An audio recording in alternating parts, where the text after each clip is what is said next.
अक्सर राज्य स्तर के चुनाव किन मुद्दों पर लड़े जाते हैं? सड़क, पानी, बिजली, है ना? लेकिन जरा सोचिए, क्या होता है जब एक राज्य के चुनाव को सीधे तौर पर राष्ट्रीय सुरक्षा और अंतर्राष्ट्रीय सीमाओं से जोड़ दिया जाए? ये एक ऐसी रणनीति है जो पूरे पॉलिटिकल नैरेटिव को ही पलट कर रख देती है। आज के इस विश्लेषण में हम ठीक ऐसी ही एक खास राजनीतिक रणनीति को डिकोड करने वाले हैं। हम सिर्फ फैक्ट्स और सामने मौजूद बयानों के आधार पर बिना किसी पक्षपात के ये समझने की कोशिश करेंगे कि ये पॉलिटिकल मैसेजिंग कैसे काम करती है और इसके क्या मायने होते हैं। तो चलिए शुरू करते हैं। हमारे इस पूरे विश्लेषण का जो आधार है वो हेमंत बिस्वा शर्मा का एक बहुत ही सीधा बयान है। स्क्रीन पर दिख रहे इस कोट पर जरा गौर कीजिए। उन्होंने कहा था, बंगाल में भाजपा की जीत बांग्लादेश सीमा पर कमजोरियों को दूर करने में मदद करेगी। अब इस एक लाइन में सिर्फ कोई आम चुनावी वादा नहीं है, ये एक बहुत बड़ा क्लेम है जो एक स्टेट इलेक्शन के रिजल्ट को सीधे सीधे एक बेहद गंभीर राष्ट्रीय सुरक्षा के मुद्दे से जोड़ रहा है। राजनीति में ऐसे बयान कभी हवा में नहीं दिए जाते, इनके पीछे एक बहुत ही सोची समझी स्ट्रैटेजी होती है। इसी बयान को बेस बनाकर हम इस पूरी कम्युनिकेशन स्ट्रैटेजी की लेयर्स को हटाएंगे। तो आइए सबसे पहले इस मुख्यमंत्री के दावे और उनके बयान का सिलसिलेवार विश्लेषण करते हैं। अगर हम इस दावे के कोर एलिमेंट्स को निकालें तो हमारे सामने मुख्य रूप से 4 पिलर्स आते हैं। पहला, एक बहुत ही क्लियर टारगेट, बंगाल में चुनावी जीत। ये इस पूरी रणनीति का बेस है। दूसरा एलिमेंट है एक प्रॉब्लम को हाईलाइट करना, जिसे यहाँ सीमा पर कमजोरियों का नाम दिया गया है। तीसरा पॉइंट है इसका ज्योग्राफिकल लोकेशन, यानी सीधे तौर पर बांग्लादेश सीमा की बात करना। और फिर आता है चौथा और सबसे इंटरेस्टिंग एलिमेंट, इसका प्रस्तावित समाधान। सोल्यूशन क्या बताया गया कि केवल इस विशिष्ट चुनावी जीत से ही उन कमियों को दूर किया जा सकता है। देखा जाए तो ये बहुत ही स्मार्टली डिजाइन किया गया मैसेज है। पहले एक बड़ी प्रॉब्लम बताई गई और फिर उसी सांस में उसका पॉलिटिकल सोल्यूशन भी दे दिया गया। अब आगे बढ़ते हैं और इस सुरक्षा तर्क में सीमा की कमजोरियों को कैसे परिभाषित किया गया है उस पर एक नजर डालते हैं। यहाँ कमजोरियां शब्द का इस्तेमाल सिर्फ किसी बाउंड्री या इंफ्रास्ट्रक्चर की कमी के लिए नहीं हुआ है।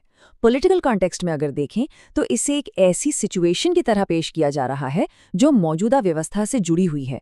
और इसका उपाय क्या है? पूरी तरह से सत्ता परिवर्तन। कैंपेन का सीधा सा नैरेटिव ये है कि ये जो कथित सुरक्षा खामियां हैं वो तभी ठीक होंगी जब उनकी पार्टी को स्टेट इलेक्शन में जीत मिलेगी।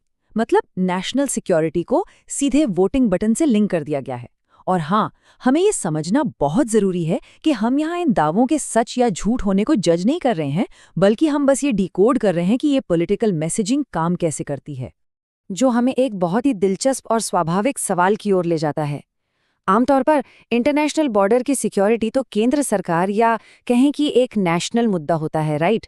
तो फिर एक स्टेट लेवल के चुनाव को सीधे एक अंतर्राष्ट्रीय सीमा की सिक्योरिटी के साथ कैसे और क्यों जोड़ा जा रहा है? सच कहें तो यही वो सवाल है जो इस पूरी स्ट्रैटेजी के सेंटर में है। ये सोचने पर मजबूर कर देता है कि लोकल पॉलिटिक्स और जियोपॉलिटिक्स का ये कैसा अनोखा कॉम्बिनेशन है। चलिए इस कनेक्शन को थोड़ा और गहराई से डिकोड करते हैं। चलिए देखते हैं चुनावी रणनीति के इस लिंक को, यानी वो पॉइंट जहां राज्य की राजनीति सीधे राष्ट्रीय सुरक्षा से टकराती है। इस कैंपेन ने एक बिल्कुल black and white picture create की है। कोई ग्रे एरिया नहीं छोड़ा गया। ये एक टिपिकल बाइनरी नैरेटिव है जो पूरी स्पष्टता के साथ सामने आता है। बाईं ओर देखिए, वर्तमान लीडरशिप को रखा गया है और उसे लगातार बनी रहने वाली बॉर्डर की कमजोरियों का मुख्य कारण बताया गया है। और ठीक इसके ऑपोजिट दाईं ओर प्रस्तावित नई सरकार को इन सभी प्रॉब्लम्स के एक अचूक समाधान के रूप में खड़ा किया गया है। ये कॉज एंड इफेक्ट का बहुत ही एग्रेसिव और सीधा मॉडल है। इसके जरिए वोटर्स के सामने एक बहुत ही क्लियर चॉइस रखी जा रही है और उनसे अपील की जा रही है कि वो अपना वोट डालते समय इसे राष्ट्रीय सुरक्षा के चश्मे से देखें। अगर हम इस पूरे दावे को एक लॉजिकल प्रोसेस में तोड़ें तो ये एक सिंपल 3 स्टेप प्लान की तरह नजर आता है। स्टेप 1 बहुत ही प्रैक्टिकल है, चुनाव जीतो और सत्ता हासिल करो। स्टेप 2 उस नई पॉलिटिकल पावर का इस्तेमाल करके उन पहचानी गई खामियों या कमजोरियों पर एक्शन लो। और finally step 3 ultimate goal achieve करना, यानी बांग्लादेश के साथ एक सुरक्षित और मजबूत सीमा। इस तरह का स्टेप बाय स्टेप अप्रोच किसी भी कॉम्प्लेक्स नेशनल मुद्दे को आम वोटर के लिए समझना बहुत आसान बना देता है। मैसेज बहुत लाउड एंड क्लियर है। वोटर को सिर्फ पहले स्टेप पर फोकस करना है, यानी वोट देना है, और बाकी के 2 स्टेप्स अपने आप पूरे हो जाएंगे।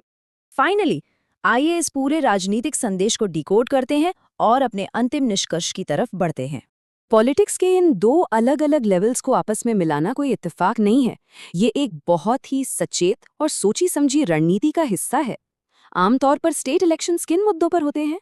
लोकल एडमिनिस्ट्रेशन, सड़कें, पानी, स्टेट की इकोनॉमी। लेकिन यहाँ इन मुद्दों को जानबूझकर राष्ट्रीय सीमा की अखंडता जैसे एक बहुत बड़ा और इमोशनल सब्जेक्ट के लेवल पर ले जाया गया है। ऐसा करके पॉलिटिकल पार्टीज चुनाव के दाव को बहुत ऊंचा कर देती हैं। फिर चुनाव सिर्फ एक प्रशासनिक बदलाव नहीं रह जाता, बल्कि वो देश की सुरक्षा के लिए एक जरूरी कदम बन जाता है। कम्युनिकेशन के नजरिए से देखा जाए तो ये एक बेहद पावरफुल टेक्निक है। इस पूरे एनालिसिस के बाद एक बहुत बड़ा सवाल हमेशा हमारे सामने रहेगा।